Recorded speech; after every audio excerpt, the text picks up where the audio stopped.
क्योंकि उसका 200 से 300 का जो पावर बैंड है वो बहुत ही ज़बरदस्त है। पर जहाँ पे भी इसको फील होता है कि रोड के अंदर थोड़ा सा ज़्यादा वेरिएशन आ रहा है, वहीं पे सस्पेंशन ऑटोमेटिकली अपने हिसाब से सेट कर देता है। तो अब ये एक ऐसी बाइक है जो बिल्कुल मेरे दिल के करीब है और बहुत ही ज़बरदस्त बाइक है। आसान नहीं होता इतना पैसा खर्च करना, स्पेशली एक और टाइम पे जब आपको खरीदनी हो एक ब्रांड न्यू बाइक।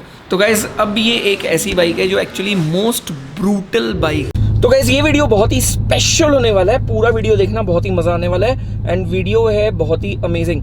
और लास्ट टाइम मैंने आपको ना गूगल के फ्री शेयर्स दिए थे, इस बार एक काम करो, आपकी सबकी फेवरेट कंपनी, आधे लोग तो शायद एप्पल पे ही देख रहे होंगे, तो एप्पल के फ्री शेयर्स इस वीडियो में आपको फ्री गिफ्ट करने वाला।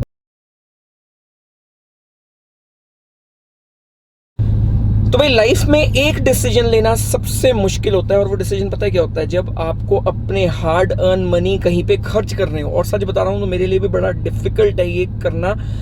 अब मेरे को लेनी है एक बाइक, और एक बाइक के लिए जब मैंने बजट डिसाइड किया तो बजट डिसाइड हुआ 15 से 20 लाख रुपए। अब 15 से 20 लाख रुपए का जब बजट डिसाइड हुआ ना, तो उसके अंदर सिर्फ दो बाइकें आती हैं अगर ब्रांड न्यू लेता हूँ तो। एक आती है अपनी ZX10R, दूसरी आती है हायाबूसा, तीसरा कोई ऑप्शन मुझे समझ में नहीं आ रहा था। बट स्टिल अब अपन आ जाते हैं थोड़े से और अपर कैटेगरी में, क्योंकि हायाबूसा मेरे पास ऑलरेडी है, 10R मैंने ऑलरेडी रख के बेच दी है।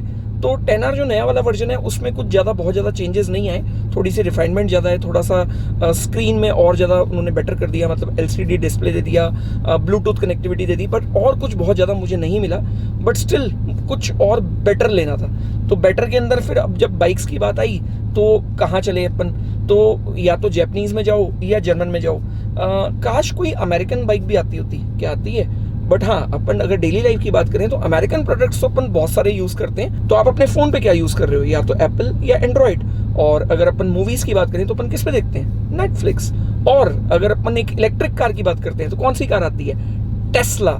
और अगर अपन शॉपिंग करते हैं तो मैक्सिमम किस साइट पे करते हैं, अमेज़ॉन। तो अब जब हम इन कंपनीज की सर्विसेज और इन प्रोडक्ट्स को हम डेली यूज करते हैं और इनके फाउंडर्स से इतना इंस्पायर होते हैं, तो इनकी ग्रोथ का अपन फायदा क्यों नहीं उठाते। तो अब आप लोग बोलोगे कि भाई यूएस के अगर हम स्टॉक खरीदते हैं तो वो तो बहुत महंगे होते हैं, बहुत ही एक्सपेंसिव होते हैं, और उन पे बहुत सारे ब्रोकरेज चार्जेस भी होते हैं, उसके अंदर बहुत सारी कमीशन भी इन्वॉल्व होती है। तो देखो अगर आप IND मनी यूज करते हो तो आप ये सब काम बहुत ही इजीली कर सकते हो। और अगर आप मेरी तरह इन्वेस्ट करोगे तो आप फ्रैक्शन स्टॉक्स में इन्वेस्ट कर सकते हो। फ्रैक्शन स्टॉक का मतलब ये होता है कि किसी भी स्टॉक का एक छोटा सा हिस्सा भी आप परचेस कर सकते हो और उसका बेनिफिट आप उठा सकते हो। तो इसमें कोई ओपनिंग फीस भी नहीं है, कोई ब्रोकरेज भी नहीं है, और अगर आप इसमें अकाउंट भी ओपन करते हो तो 0 फीस है इसमें, और आप बहुत ही इजीली US स्टॉक परचेस कर सकते हो। तो आज मैं और IND मनी मिलके आप लोगों को 250 रुपीज के एप्पल के फ्री शेयर्स गिफ्ट कर रहे हैं। तो अब आप वीडियो के डिस्क्रिप्शन में जाओ और वहां से IND मनी डाउनलोड करो। आपको सिर्फ रिवॉर्ड सेक्शन में जाना है एंड आपको मिल जाएंगे 250 रुपीज के फ्री शेयर्स। प्लस अगर आप फर्स्ट टाइम अपने फंड्स ऐड करते हो तो आपको 750 रुपीज के US स्टॉक मिलेंगे IND मनी की तरफ से। आप ये ऐप डायरेक्टली भी इंस्टॉल कर सकते हो प्ले स्टोर से या ऐप स्टोर से। वहां पे भी आपको खाली डालना है TXAPP रिडीम करने के लिए अपने 250 रुपीज के फ्री शेयर्स। तो भाई अब अगर बाइक लेनी हो तो बाइक कौन सी लें। अब बाइक के अंदर क्या होता है कि अब मेरे को अगर थोड़ा सा ऊपर अपग्रेड करना है तो S1000RR मतलब Venom 2.0 अपन ऑलरेडी चला चुके हैं। Venom 1 जो थी वो थी Gixxer 1000, वो भी लेटेस्ट वाला वर्जन था। अब अगर मुझे इससे भी ऊपर जाना है या इससे ऊपर अपग्रेड करना है, देखो लाइफ में ना अपग्रेड हमेशा करना चाहिए, तो अपग्रेड क्या हो सकता है। तो अपग्रेड ZX10R मेरे को समझ में नहीं आती, पर्सनली मेरी कोई लाइकिंग भी नहीं है ZX10R की। अच्छी बाइक है बट पैसे बचाने के लिए बिल्कुल परफेक्ट बाइक है। अगर किसी के पास 16-17 लाख रुपए पड़े हैं तो बहुत ही अमेजिंग बाइक है, बिलीव मी, उससे अच्छी बाइक कोई नहीं हो सकती, क्योंकि इतने फीचर्स 16-17 लाख रुपए में किसी भी बाइक में नहीं मिलेंगे। हायाबूसा, तो हायाबूसा देखो वायरल तो अपने पास जिंदगी भर रहने वाली है। काफी लोगों को लगता है कि वायरल को मैं बेचूंगा, मैं जिंदगी में कभी नहीं बेचने वाला, चाहे 15 साल हो जाए, 20 साल हो जाए, 25 साल हो जाए, 30 साल हो जाए, वो हमेशा मेरे पास रहने वाली है। एंड हायाबूसा जो नई वाली है वो एक्चुअली काफी नॉर्मल चलती है, निम्बल चलती है, वो इतनी ब्रूटल नहीं है। तो ऑलरेडी मेरे पास एक ब्रूटल बाइक है, ब्रूटल से निम्बल पे जाना मुझे कोई सेंसिबल बात नहीं लगती। मुझे अब लगता है कि अगर मेरे को कोई ऐसी बाइक लेनी है जो अपग्रेड भी हो, तो मुझे ऐसा लगता है कि कोई ऐसी बाइक लेनी चाहिए जो एक्चुअल में अपग्रेड भी हो और एक्चुअल में वो थोड़ी सी ब्रूटल भी हो। हाइपर राइडिंग अगर मुझे नहीं भी करनी हो या करनी भी हो तो एटलीस्ट वो इतना कॉन्फिडेंस मुझे दे कि मेरे को डर ना लगे। तो ज़िंदगी में बिलीव मी, मैंने जितनी भी आज तक बाइक्स चलाई हैं उसमें से एक ही बाइक ऐसी थी जिस पे मुझे इतना कॉन्फिडेंस आता था कि जिसकी हद नहीं, और मुझे कभी डर नहीं लगा उस बाइक को चलाने में। दैट वॉज वेनम 2.0, जो अपनी लास्ट वाली BMW S1000 Pro थी, पर वो थी प्रीवियस शेप और नई शेप अब ऑलरेडी आ चुकी है। अब अगर अपन चले गए हैं इस वाले बजट में, मतलब अब ये बजट आ जाता है करीब करीब 25 लाख रुपए के सेगमेंट में, और प्लस उसके ऊपर सामान और लगाएंगे तो सामान लगते लगाते 3-4 लाख रुपए का सामान आराम से लग जाता है एक स्पोर्ट्स बाइक पे, अच्छी स्पोर्ट्स बाइक पे। तो जब 25 लाख रुपए के बजट पे चले गए तब एक बाइक का नाम और आ जाता है, दैट इज डुकाटी पैनिगेले V4। तो एक काम करते हैं, घर चलते हैं और इन दोनों बाइक्स को ना कंपेयर करते हैं पीसी के ऊपर बैठ के एक बड़ी स्क्रीन पे कि दोनों के फिगर्स क्या हैं, दोनों की टॉप स्पीड क्या है, दोनों को थोड़ा सा यूट्यूब पे कंपेयर करते हैं। V4 मैंने ऑलरेडी एक बार चलाई हुई है, S1000 RR लेटेस्ट वाली मैंने चलाई ही नहीं है। ये बड़ा सरप्राइजिंग है, वैसे मैंने मेरी favourite, one of my favourite bike मैंने अभी तक चलाई भी नहीं है। और V4 भी मैंने जो चलाई है वो स्टॉक चलाई थी जिसके अंदर कुछ ज़्यादा था नहीं। तो एक काम करते हैं, वही थोड़ा सा कंपेयर करते हैं दुनिया की नज़र से, एंड उसके बाद कोशिश करते हैं कि अपने को एक बार टेस्ट राइड मिल जाए दोनों बाइकों की, ताकि अपन इसको लाइव कंपेयर कर पाए। A few moments later. तो फाइनली जब मैं आज स्टडी करने निकला इसके ऊपर, मतलब V4 के ऊपर, तो पता लगा यार V4 के तो बहुत सारे वीडियो किए हुए हैं। तो यहाँ पे V4 का एक वीडियो है, V4R का दूसरा वीडियो, देन यहाँ पे V4 एक और, कितनी सारी बाइक्स खड़ी हैं ये देखो लाइन में लगी पड़ी हैं, एंड देन फिर एक और V4। तो यहाँ पे तो मैंने पूरा एक्सप्लेन भी किया हुआ है कि कितना प्राइस है, कितनी डाउन पेमेंट है, कितने बाकी सारी चीज़ें हैं। और उसके बाद मैंने अपनी वाली S1000 RR के साथ भी इसको V4 को कंपेयर किया था यहाँ पे। तो काफ़ी सारे वीडियोस हैं ऑलरेडी, यहाँ पे भी देखो एक और V4 का वीडियो था। तो V4 के काफ़ी सारे ऑलरेडी मैंने वीडियो बनाए हुए हैं, जिसके अंदर इस वाले पर्टिकुलर वीडियो में तो मैंने इसकी राइड भी की थी। तो आज मैं कंपेयर करने वाला हूँ 4 बाइक्स, जिसमें से एक बाइक V4 भी है। तो मेरे दिमाग में जब मतलब आया कि भाई जब पैसे लगाने ही हैं तो वही पैसे अच्छे से लगाए जाएं, बिल्कुल सोच समझ के लगाए जाएं। भैया बहुत हार्ड अर्न मनी है जो लगने वाला है, आसान नहीं होता इतना पैसा खर्च करना, स्पेशली एक और टाइम पे जब आपको खरीदनी हो एक ब्रांड न्यू बाइक। देखो प्री ओन्ड में क्या फ़ायदा होता है कि प्री ओन्ड आपने ली और बेच दी, ज़्यादा से ज़्यादा 50,000 लाख रुपए का घाटा होता है। पर जहाँ आपने ब्रांड न्यू ले ली वहाँ पे तैयार हो जाओ कि 5 से 8 लाख रुपए आप डाउन आ जाओगे विद इन 2 साल के अंदर। तो भाई ये एक बड़ा डिसीजन है, मतलब बाइक मुझे रखनी पड़ेगी कम से कम 3 से 5 साल। 3 साल तो नॉर्मली अगर ब्रांड न्यू कोई भी आप चीज़ लेते हो तो रखते ही हो, स्पेशली व्हील्स में, मतलब कार या बाइक में, और स्पेशली अगर प्रीमियम हो तो ये तो पूरा प्रीमियम वाला ही केस है। बट अगर अपन लेते हैं प्री ओन, तो प्री ओन में ये वाला रिस्ट्रिक्शन नहीं रहता, ये वाली कैपिंग नहीं रहती, क्योंकि आप ले सकते हो और बेच सकते हो और ज़्यादा नुकसान नहीं होने वाला होता। तो अभी अपन प्लान कर रहे हैं 4 बाइक्स का कंपेयर। एक हायाबुसा मतलब 2022 मॉडल लेटेस्ट वाली, सेकंड इज कावासाकी ZX-10R वो भी लेटेस्ट वाली, देन BMW S1000 RR वो भी लेटेस्ट वाली, देन पैनिगेले V4 वो भी लेटेस्ट वाली। तो चारों के एक बार कंपैरिजन देखता हूँ कि दुनिया की नज़र में चारों बाइक्स कैसी हैं। एंड मैंने काफ़ी सारे वीडियोस ऑलरेडी देख लिए हैं, स्पेसिफिकेशंस पे थोड़ा सा जाएंगे, बहुत ज़्यादा नहीं, बट येस कंपेयर ज़रूर करेंगे स्पेसिफिकेशंस को भी, एंड प्लस अपनी नीड को भी देखते हुए फिर डिसाइड करते हैं कि कौन कौन सी बाइक अपन ले सकते हैं।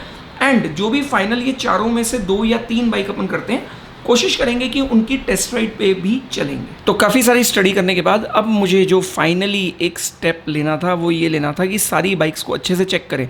तो सबसे पहले जो बाइक दिमाग में आई भाई वो थी हायाबुसा 2021 या जनरेशन 3 आप कह सकते हो। तो जनरेशन 3 को एक बार अच्छे से देखते हैं ऑन स्क्रीन कैसी दिखती है। तो ये था इस बाइक का टीज़र, एंड टीज़र में इन्होंने कुछ ज़्यादा नहीं दिखाया था, बस यहाँ पे ये जनरेशन 1 दिखाई जो ऑलरेडी अपन चला चुके हैं, जनरेशन 2 दिखाई जो ऑलरेडी अपन चला चुके हैं, एंड उसके बाद ये आई जनरेशन 3 और यहीं से ही पूरा गेम चेंज हो गया बाइक का।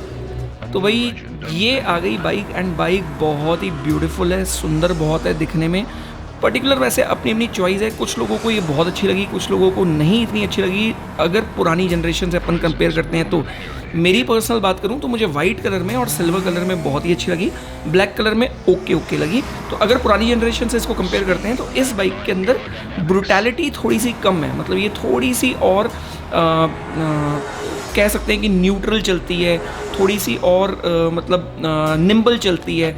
और पुरानी वाली जो है उसके अंदर इंजन ग्रंज बहुत ज़्यादा है, वो न्यूट्रल नहीं है, वो बहुत ज़्यादा एग्रेसिव है। बट अगर अपन बात करें राइडिंग की तो डेफिनेटली जो न्यू जनरेशन है वो थोड़ी सी बेटर बाइक है, थोड़ी सी बेटर चलती है। एंड मतलब अगर जिग-जैग करते हैं तो जिग-जैग में और ज़्यादा थोड़ी सी बेटर है ये बाइक।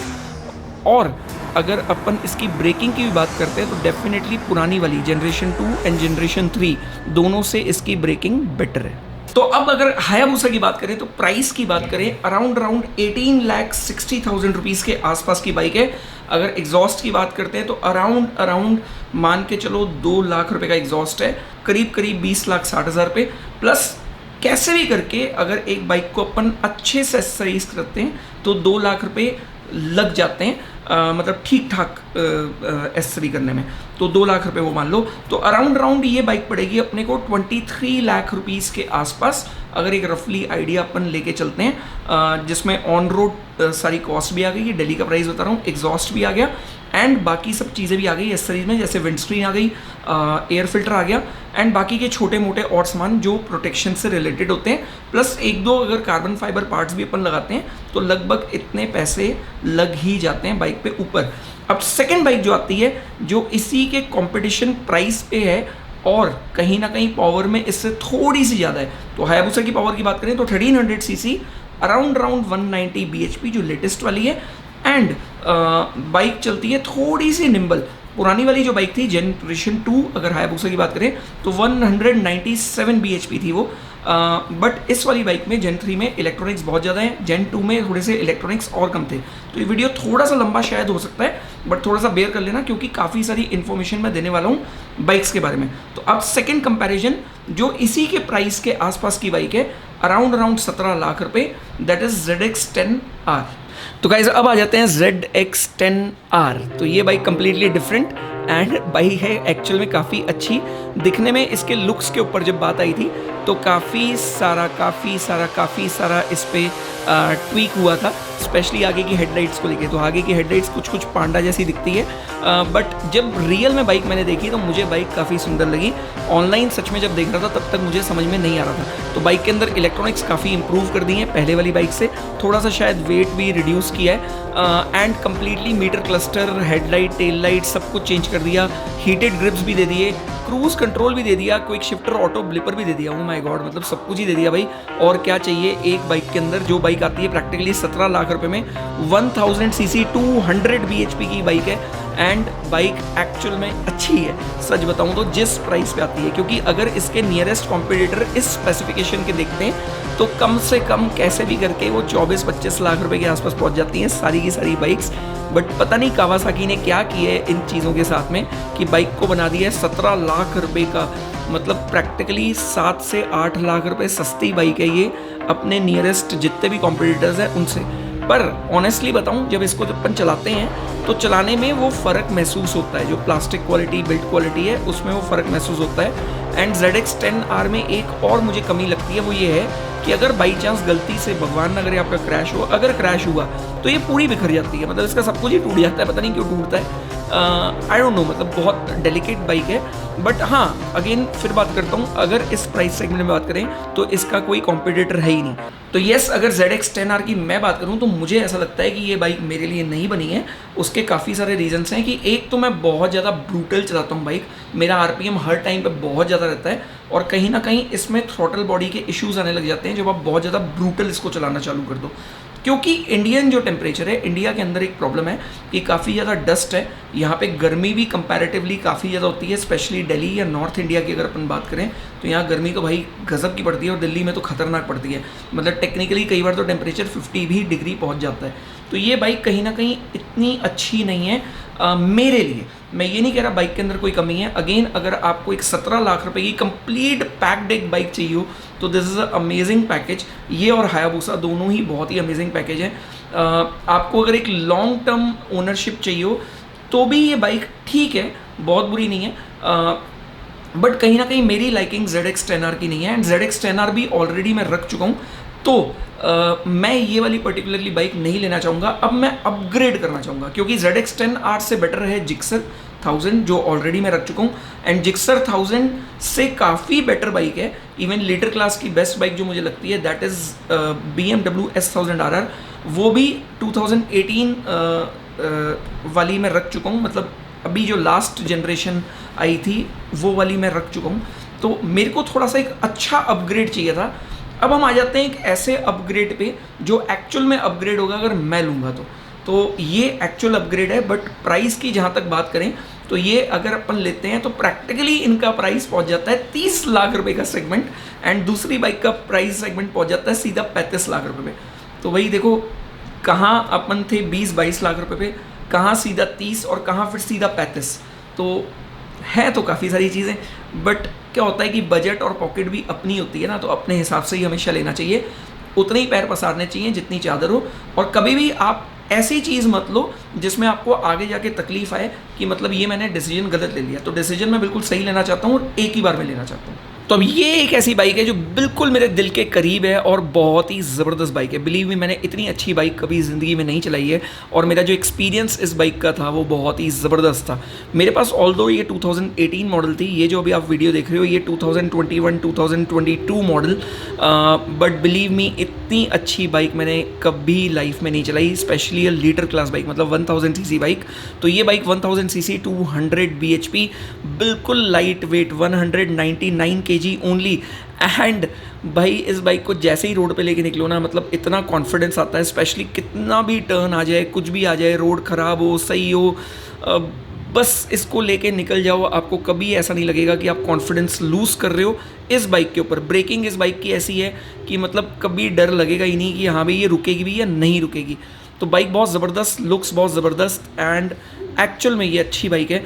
इलेक्ट्रॉनिक्स इतने हैं कि आप कितने भी इलेक्ट्रॉनिक्स इसके सेट करके किसी को भी पकड़ा दो, एक इमेच्योर बंदे को भी पकड़ा दोगे ना अगर फुल इसको लो पावर करके, तो वो चाह के भी कुछ नहीं कर पाएगा इसके साथ में। ये ऐसी ही चलती है बाइक। तो मेक लाइफ राइट, एग्जैक्टली इनका जो एक्चुअली वर्ड है वो बहुत ही ज़बरदस्त है। तो BMW जब आप आ जाते हो तो आपको एक्चुअल में ऐसा लगता है कि बस ये this is the perfect ride और ड्राइव। मैंने कार के अंदर भी BMW जैसी ड्राइव क्वालिटी कभी किसी कार की नहीं देखी, एंड बाइक में भी मैंने सारी बाइक्स चलाई हुई है। मैंने V4 भी चलाई हुई है, मैंने R1 भी चलाई हुई है, मैंने ZX 10R भी चलाई हुई है, मैंने Gixxer भी चलाई हुई है, एंड ऑलमोस्ट सारी ही अच्छे खासे टाइम पीरियड के लिए चलाई है, अच्छी खासी चलाई हुई है। बट जो कॉन्फिडेंस BMW पे आता है वो किसी पे नहीं आता। तो this bike is somewhere around pro model. तो अपन जो भी लेंगे वो टॉप मॉडल लेंगे, दैट इज़ प्रो मॉडल। तो प्रो के अंदर इलेक्ट्रॉनिक सस्पेंशन आ जाते हैं, क्विक शिफ्टर ऑटो ब्लिपर आ जाता है, एंड थोड़ा सा जो वेट है वो रिडक्शन भी है इसके अंदर।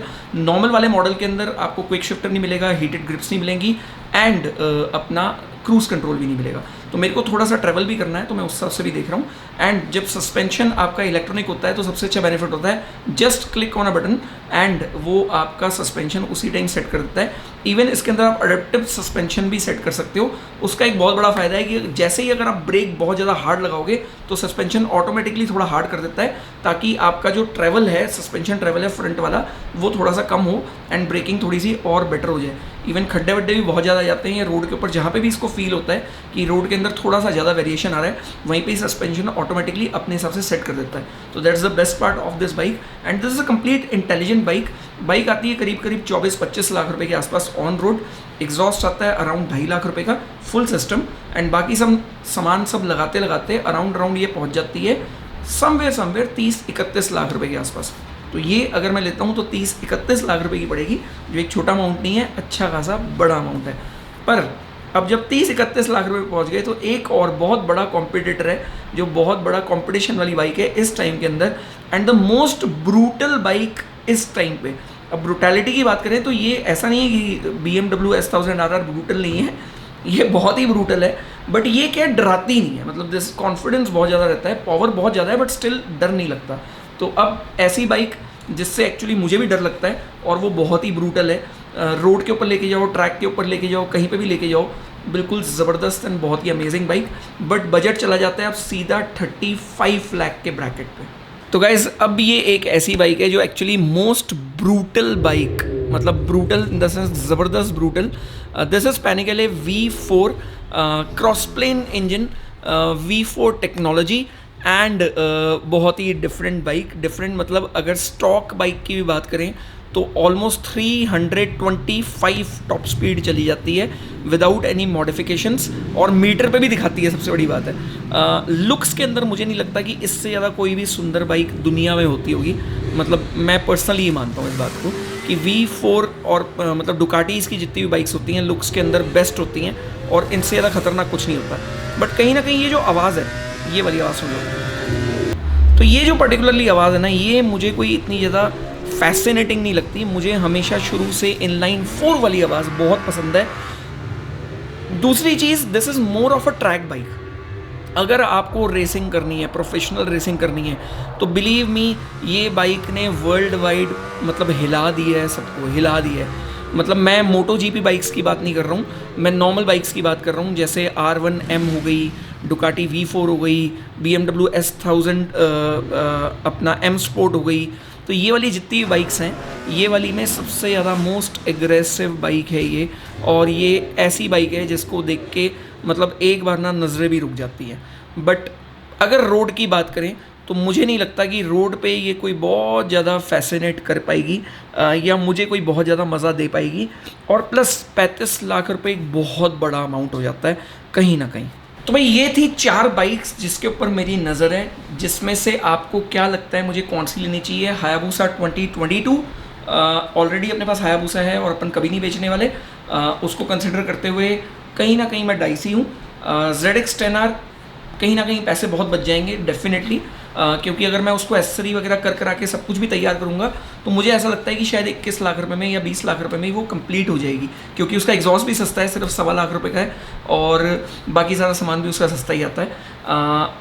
अब थर्ड ऑप्शन जो ब्रूटल पे आ जाते हैं एंड मेरी फेवरेट पे आ जाते हैं, that is BMW S1000 RR। इस बाइक के बारे में मैं कभी भी डाइसी नहीं हो सकता, बहुत ही अमेजिंग बाइक है। देन है पैनिगले V4। रोड को कंडीशंस को देखते हुए, इंडियन रोड्स को देखते हुए मुझे पर्सनली प्रैक्टिकल नहीं लगती। ये 4 मेरे ऑप्शंस हैं जो मुझे ऐसा लगता है। अब मुझे 100% पता है कि टर्बो फैमिली नीचे कमेंट्स करेगी बहुत सारी बाइक्स के बारे में, तो बहुत सारी बाइक्स में से 3 बाइक्स के नाम मैं ले लेता हूँ, जिसमें से है CBR 1000 RRR, not available in India. बीच में 10 लाख रुपए उसका डिस्काउंट आया था, फ्लायर्स बहुत डिस्ट्रीब्यूट हुए, बाइक थी सिर्फ 3, तीनों बुक होके बिक चुकी है। इस टाइम पे वेटिंग है 1 साल की। 1 साल अपन नहीं रुकने वाले, या 8 महीने तो अपन बिल्कुल ही नहीं रुकने वाले एक बाइक के लिए, कि 8 महीने की वेटिंग पे अपन एक बाइक ले रहे हैं। And again Honda is not a brutal bike, it's a nimble bike. Top speed उसकी बहुत ज़्यादा चली जाती है नो डाउट, बट स्टिल वो निम्बल है। वो 4th गियर पे 300 चली जाती है, स्टिल निम्बल ही है, वो ब्रूटल नहीं है।